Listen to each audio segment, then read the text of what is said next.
Bismillahirrahmanirrahim. Bienvenue mes chers amis dans la suite du cours de coqueluche. La fois passée, on avait vu la physiopathologie et le diagnostic devant les arguments cliniques épidémiologiques. Donc il ne reste que le traitement et la prévention devant la coqueluche. Tous les supports sont toujours disponibles dans la description à télécharger. Je vous invite toujours mes chers amis à abonner pour recevoir ces vidéos durant toute l'année. Et bien sûr, je demande votre support avec maximum de j'aime et de partage afin que ces vidéos atteignent le maximum des étudiants le plus tôt possible. Donc, en traitement, ça j'ai déjà parlé dans la fois passée, n'oubliez pas la déclaration obligatoire. Donc, c'est votre devoir en tant que médecin de déclarer toutes les pathologies, toutes les maladies qui sont à déclaration obligatoire. Et notez bien, la coqueluche est parmi les maladies, bien sûr, à déclaration obligatoire. Donc, premièrement, déclarer les cas là aux autorités là pour intervenir. Et deuxièmement, vous devez mettre votre mesure curative. Et première mesure curative, on avait dit que la coqueluche était très contagieuse par voie respiratoire. Donc, c'est l'isolement respiratoire du patient là. Donc, faites attention, il faut isoler le patient. Car pourquoi? On a parlé de ça dans la première partie. La coqueluche, elle est très, très contagieuse. Donc, ces mesures-là d'isolement, ils s'adressent aux sujets malades, aux patients dans les collectivités. Si il y a l'absence de traitement antibiotique, donc là, la durée d'éviction de patient là, c'est de 30 jours. Donc, isoler le patient le maximum pour éviter la contamination, la contagiosité. Et chez un sujet qui est traité par l'antibiothérapie, là, l'isolement, il peut être réduit par 5 jours. Et notez bien, ça, vous devez noter le traitement de la coqueluche, le Bordetella pertussis, il est basé sur les macrolides. Notez bien, les macrolides sont les antibiotiques. C'est de l'antibiothérapie qui est efficace sur la Bordetella pertussis.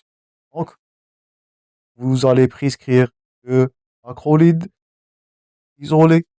L'isolement respiratoire, surtout dans la collectivité, c'est une pathologie qui est infantile aussi. On ne veut pas que la maladie va disperser.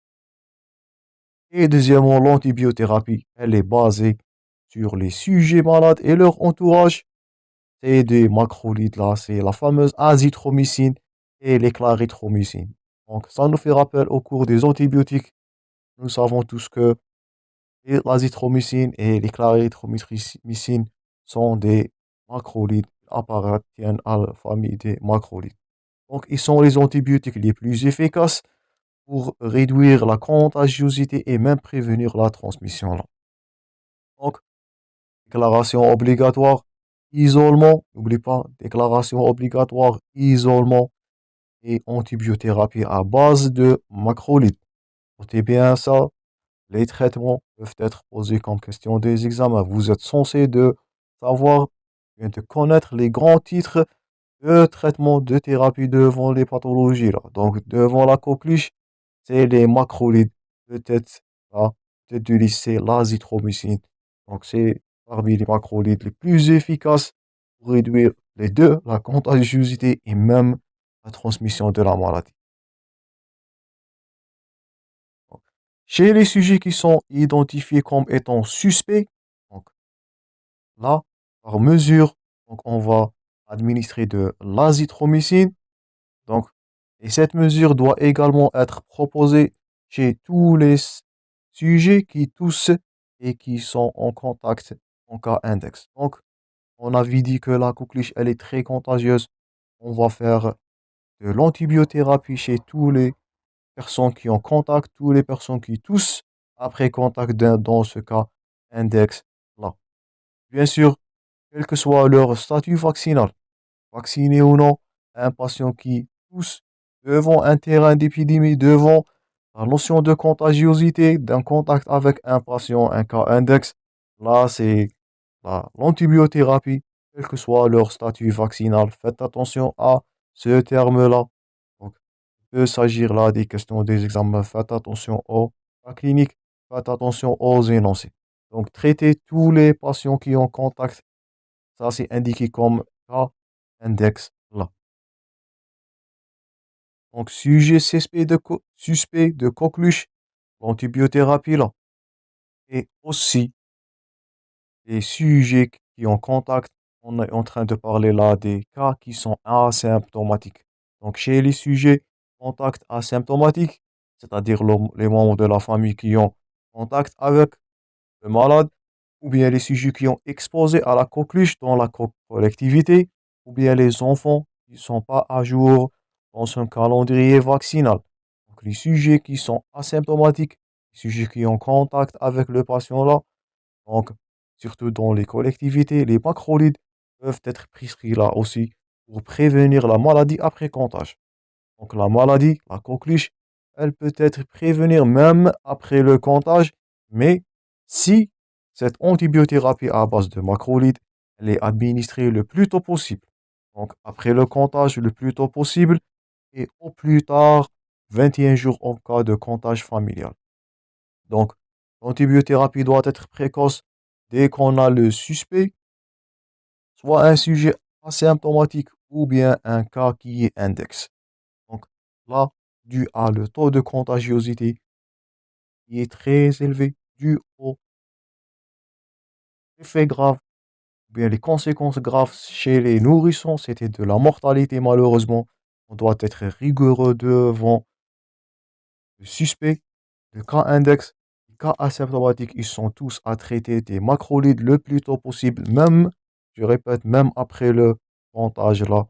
Donc, vous pouvez prescrire de l'azithromycine, donc des macrolides pour prévenir la contagiosité et la transmission de la maladie. Donc, on doit lutter contre surtout la transmission de la coqueluche. Elle est très, très contagieuse. J'espère que vous avez noté ça en tête. D'autres mesures peuvent être associées à la surveillance des enfants, surtout à bas âge. Donc là, ce sont les terrains fragilisés. Ces patients-là peuvent souffrir, peuvent subir de la coqueluche et c'est mortel pour eux, comme nous avons vu dans la partie précédente. L'hydratation et l'alimentation suffisante. Donc, c'est sur le terrain immunisé pour ne pas tomber dans des immunisations, ou bien une immunodépression. Les antitussifs chez l'enfant de plus de 7 ans. Donc, pour limiter la contagiosité, on avait dit que la coqueluche se transmet par la touche ou bien des gouttelettes de fuge.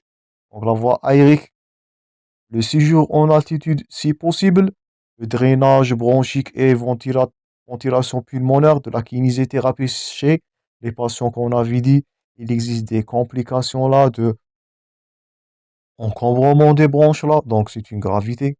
Donc on va faire des mesures de drainage et même dans certains cas de la ventilation pulmonaire lorsque les patients là vont avoir de troubles, de troubles ventilatoires, troubles de respiration. Donc, faites attention. Parmi les complications, il existe les complications respiratoires et ils sont mortels. Faites attention à ce cas-là, surtout le sujet jeune, trop jeune, ou bien l'âge qui est bas, ou bien même les sujets âgés. La corticothérapie dans les formes graves, l'hospitalisation, notez bien ce terme-là, l'hospitalisation, elle est nécessaire chez les nourrissons qui ont âgé moins de 3 mois. Donc ça, c'est parmi le but. Mais les messages de secours, faites attention aux nouveau-nés, faites attention aux nourrissons. En cas de comptage de coqueluche, l'hospitalisation, là, elle est nécessaire. Le taux de mortalité, il est élevé.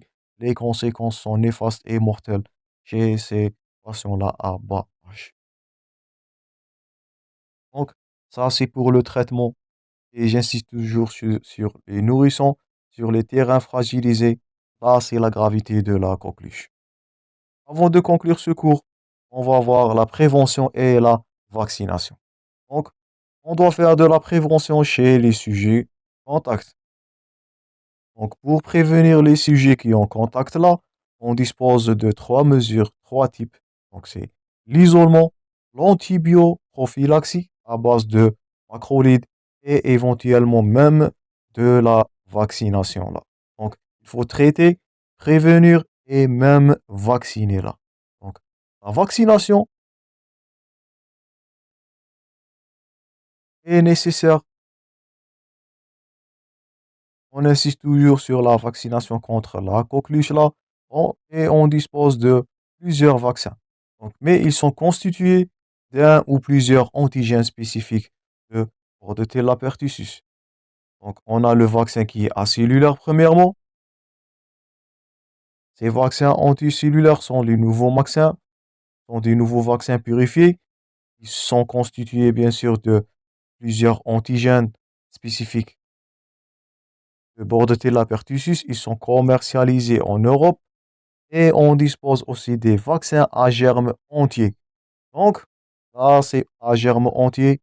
Là, c'est acellulaire. Ce sont des antigènes qui sont spécifiques. Donc, à Bordetella pertussis.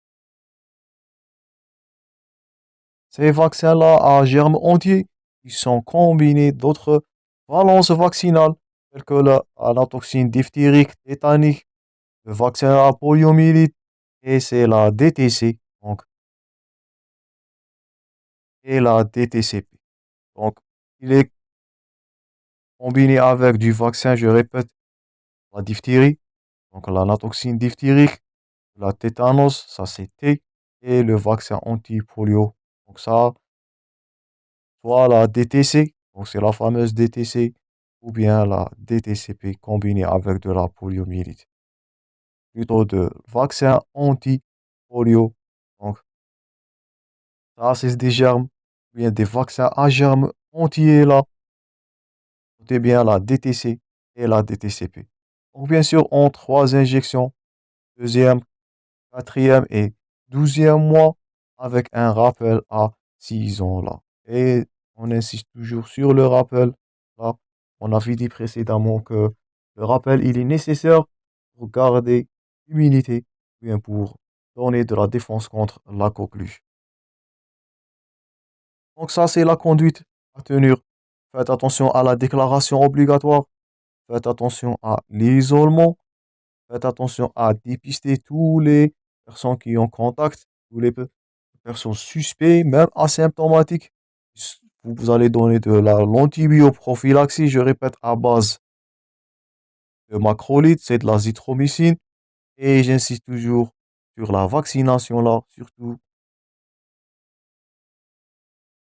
pour immuniser les patients là, car on répète, les conséquences là, ils sont très néfastes chez les sujets fragilisés, c'est les nourrissons qui vont subir le taux de mortalité le plus haut.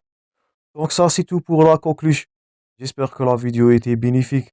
Je vous rencontrerai, mes chers amis, dans d'autres cours.